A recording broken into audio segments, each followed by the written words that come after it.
Bonjour chers amis, donc vous êtes sur ma chaîne Réconcilier et que j'ai créée il y a très peu de temps.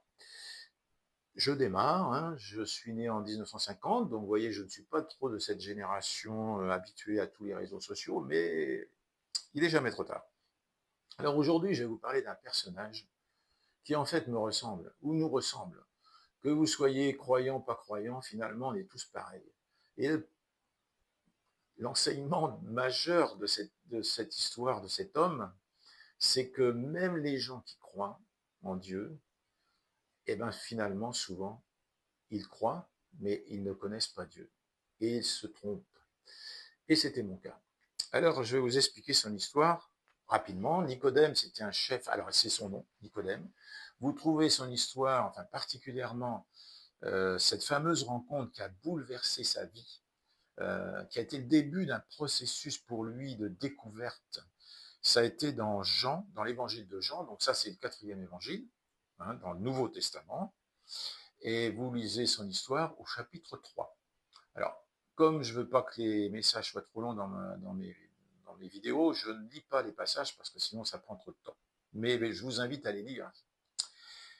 Et donc, Nicodème, c'est un chef religieux, il faisait partie de l'élite du pays, il était membre d'une instance qu'on appelle le Sanhédrin, et c'était vraiment les chefs un peu, enfin c'est pas qu'un peu, c'était les chefs presque les deux, religieux et politiques. Ils avaient une énorme influence. Et les chefs religieux vivaient très mal l'arrivée de ce Jésus, qui se prétendait pour eux prophète, qui se prétendait descendre du Fils de Dieu directement, et qui percutait les citoyens de son époque parce que des foules entières venaient l'écouter. Pourquoi les foules entières venaient écouter Jésus? Parce que Jésus non seulement était très accessible dans sa façon de s'exprimer, il était simple, et en même temps, il y avait énormément de miracles qui se produisaient, des aveugles qui retrouvaient la vue, des paralytiques qui remarchaient, enfin bref, des tas de miracles, sans parler de la multiplication des pains. Enfin, Jésus faisait énormément de miracles. Et ça, les chefs religieux, ils étaient bien obligés de le constater. Mais pour autant, ils s'opposaient de plus en plus de façon violente à Jésus. Et Nicodème faisait partie de cette élite religieuse. Et lui, à la différence de ses collègues, se disait quand même, oui, peut-être que ça nous décoiffe, mais c'est bizarre que Jésus fasse autant de miracles. Ça peut pas être mal. Pourquoi? Donc, il est venu voir Jésus de nuit, parce qu'il n'avait pas trop envie que ça se sache. Hein. Au départ, on est un peu timide, on a un peu peur de tout ça. Donc, il est venu voir Jésus, qui s'est laissé déranger la nuit. Vous voyez, Jésus, fils de Dieu, lui, il n'est pas comme certains, il se laisse déranger. Et Nicodème lui pose des questions. Et puis Jésus lui dit, mais mon Nicodème, tu es chef religieux. Mais moi, je vais te dire, alors vous lisez ça dans le chapitre 3 de l'évangile de Jean, tu es chef religieux, mais en fait, tu ne connais pas Dieu. Parce que si tu veux vraiment connaître Dieu, il faut que tu renaisses, il faut que tu naisses d'en haut, de nouveau. Alors, qu'est-ce que ça peut vouloir dire? D'ailleurs, Nicodème, tout chef religieux qu'il était, n'a rien compris. Il a dit, mais je ne peux pas renaître, je suis né à telle époque, je ne vais pas renaître maintenant, je ne vais pas retourner dans le sein de ma mère, c'est pas possible. Et Jésus lui dit, mais quand même, Nicodème, bon, voilà, mon gars, pourtant tu prétends connaître Dieu, tu connais la parole, tu connais la Torah, l'Ancien Testament, mais en réalité, tu n'as pas compris ce que tout ça annonçait. Et finalement, Jésus lui dit, il faut que tu naisses d'en haut, d'esprit, d'eau et d'esprit. Et l'esprit, c'est quoi? Alors, j'avoue que moi, j'étais comme Nicodème. Hein. J'avais eu une éducation religieuse qui avait sur certains côtés de très bons côtés, et en même temps, je pensais que Dieu était comme ci, comme ça, mais en réalité, je me trompais lourdement. Et en fait, naître d'en haut, c'est quoi? Et effectivement, Nicodème a raison, on ne peut pas renaître. Moi, je ne peux pas retourner dans le sein de ma mère non plus. C'est pas possible, ça. Et ça veut dire quoi? De quoi parle Jésus? Il parle d'une nouvelle naissance qui se fait dans notre esprit. Alors ça, j'avoue que j'ai mis des années, même après avoir découvert, disons, l'évangile, même après avoir commencé à faire des expériences où j'ai vu que l'évangile, oui, c'était pas du pipeau. Je vous expliquerai plus tard ma première guérison, ma première victoire, qui a été très importante pour moi. Mais naître d'en haut, naître d'esprit, c'est quoi ça?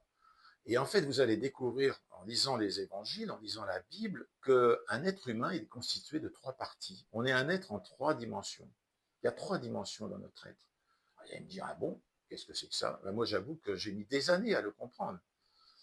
Alors, la Bible nous dit que nous avons une âme. Bon, alors en général, les gens s'entendent pour dire l'âme, bon, c'est là qu'on a nos sentiments, nos pensées, nos émotions, nos cinq sens. Bon, et on a un corps. Bon, ça, tout le monde est d'accord. On a un corps, on a une âme. Et la Bible nous révèle une autre dimension que souvent on ignore totalement, et moi c'était mon cas. On a une dimension spirituelle, on a un esprit. Et au fond, Jésus dit à Nicodème, tu ne comprendras rien à tout ce que je vais te dire, à tout ce que je vais faire, si tu ne nais pas dans ce domaine-là de nouveau. Ce qui veut donc sous-entendre que Nicodème, tout religieux qu'il était, à ce niveau-là, il était comme mort. Il ne pouvait pas comprendre. Il lui fallait une révélation spirituelle. Et moi, ce que j'espère vous faire comprendre progressivement, c'est que oui, on a un esprit, on a une âme, on a un corps. Et moi, j'ai longtemps, même après que j'ai commencé à lire les évangiles et tout ça, je mélangeais les deux. Je voyais pas trop la différence. Franchement, je voyais même pas la différence. Hein. Âme, esprit, je me disais, bah, c'est quoi la différence? Bon, voilà. En fait, non. J'ai réalisé, et je réalise encore, la dimension énorme de savoir qu'on a un esprit. Et que dans cet esprit, avant de connaître Jésus, avant de réaliser certaines choses, il était comme mort. On n'était pas capable. La Bible, vous avez plein de gens, ils lisent la Bible. Moi, j'ai fait du catéchisme, hein, comme beaucoup de gens quand on était jeune, à mon époque, hein, parce que maintenant, je pense que ça se fait plus rare, mais bah, en fait, je lisais, je suis pas idiot, je comprenais dans ma tête, mais en réalité, je comprenais rien du fond des choses, de l'essence même de ce que je disais. Et donc aujourd'hui, ce que je veux vous dire dans cette petite vidéo, c'est qu'il va falloir que vous réalisiez que vous avez trois dimensions et que cette dimension de l'esprit, elle est capitale. C'est la plus fondamentale de toutes. C'est elle qui est éternelle. Et moi, ce que j'ai réalisé, parce que quand vous lirez plus tard, on lira, on les verra, hein, on est au début d'une aventure, hein, je ne peux pas tout vous dire dès le départ, c'est pas possible. Et vous verrez que Jésus dit à un moment, vous étiez morts dans vos offenses, dans vos péchés, dans vos fautes. Alors moi, je me disais, bah non, j'étais pas mort quand même, je suis né le 25 avril 1950, voilà, vous avez mon âge, mais en réalité, j'étais quand même bien vivant. Ben oui, j'étais vivant au niveau de mon âme, j'étais vivant au niveau de mes pensées, j'étais vivant, mon corps était bien vivant, mais mon esprit était fermé à la capacité de comprendre les choses de Dieu. Et pour que vous puissiez réaliser tout ça, c'est vraiment cette dimension qu'il faut que vous compreniez, que vous êtes un esprit. Vous n'êtes pas qu'une âme et qu'un corps. Vous avez cette dimension. Et quand l'Esprit de Dieu vient vous révéler les choses, vous vous rendez compte que tout d'un coup, des choses que vous ne compreniez pas, tout d'un coup, c'est clair. Ah, c'est ça que ça veut dire. Et en fait, vous compreniez tout de travers, finalement, quelque part. Et donc, vraiment, l'histoire de Nicodème vous montre qu'on peut penser connaître Dieu, comme Nicodème. On peut même être un chef religieux, hein, un homme religieux connu, etc., etc., un théologien célèbre, etc., etc. C'était le cas de Nicodème. Hein. C'était une tête, hein, on peut le dire. Mais en fait, il n'avait rien compris de la véritable nature de Dieu. Il n'avait rien compris. Et moi, c'était mon cas. Et lorsque l'Esprit de Dieu est venu commencer à me parler, j'ai réalisé progressivement qu'il y avait une autre dimension que j'ignorais en fait. On a un esprit. Et le monde autour de nous n'est pas fait que de chair et d'os, il n'est pas fait que de notre nature humaine, il y a une autre dimension. Et donc, Nicodème, ce jour-là, a été impacté par sa rencontre. On le verra par la suite progressivement, progressivement. Et moi, je me rejoins beaucoup dans le mot progressivement. Qu'est-ce qu'on peut être long? Il a fini par réaliser que, bah oui, Jésus était vraiment le Fils de Dieu. Jésus était vraiment le Messie. Jésus reflétait exactement la gloire de son Père. Et finalement, à la fin de la vie de Jésus, on voit Nicodème euh, amener enfin, embaumer le corps de Jésus. Et on voit que Nicodème est devenu un vrai disciple de Jésus. Mais il lui a fallu du temps.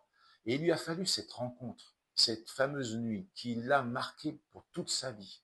Ben moi, je vais vous dire une chose, moi aussi, j'ai eu une rencontre avec Jésus, avec l'Esprit de Dieu qui a marqué toute ma vie. Mais j'ai mis du temps, comme Nicodème, et je mets encore du temps des fois à réaliser cette dimension, que j'ai un esprit. Et cette révélation de l'esprit, de l'âme et du corps, elle est fondamentale. L'esprit de Dieu fait vivre. C'est l'esprit de Dieu qui nous fait vivre. Et notre nature humaine n'est pas capable, notre pensée humaine n'est pas capable de comprendre les choses de Dieu véritablement. Elle les comprend dans sa tête, dans notre tête, intellectuellement, mais elle ne peut pas les comprendre autrement. Et c'est fondamental. Alors, mes chers amis, je m'arrête là, puisque je vous ai dit que je ne voulais pas être long. Donc, je ne serai pas long, et j'espère vous donner envie d'écouter la suite pour voir comment l'Esprit de Dieu peut nous parler. Et entre autres, je vous dévoile déjà un petit peu, il nous parle à travers sa parole. Parce que la parole de Dieu, ce qui est dit de cette parole, c'est une semence. Vous savez, le terme, la parole de Dieu, c'est pas moi, hein, c'est Jésus qui dit que c'est une semence, et le mot grec, c'est sperma. Oui, vous avez bien entendu, sperma. Donc, comme le spermatozoïde de l'homme, quand il rencontre l'ovule, eh ben, le sperma de Dieu, quand il rencontre un cœur, il est capable de donner la vie. Alors, chers amis, je vous souhaite une très bonne journée et à bientôt sur cette chaîne.